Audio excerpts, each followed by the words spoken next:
signent les noms à la gloire française dans les rues de Niamey. Que ce soit l'avenue Charles de Gaulle ou la place de la Francophonie, les Nigériens ont débaptisé ce mardi ces lieux historiques évoquant l'ancienne puissance coloniale. Une décision du régime militaire, arrivé au pouvoir après le coup d'État de juillet 2023.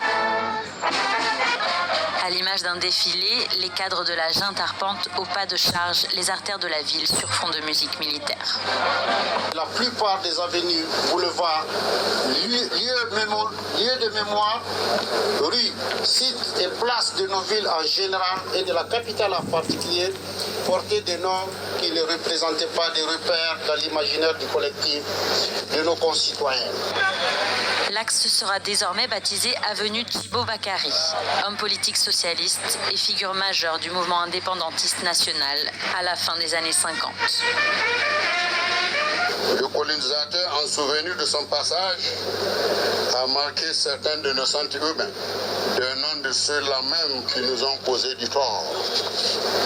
Désormais, nous allons promouvoir nos intérêts nationaux, revalorisant notre histoire et faire honneur à nos ancêtres. Le monument dédié aux morts des deux guerres mondiales devient Boubandé Batama, à nos morts en langue germain.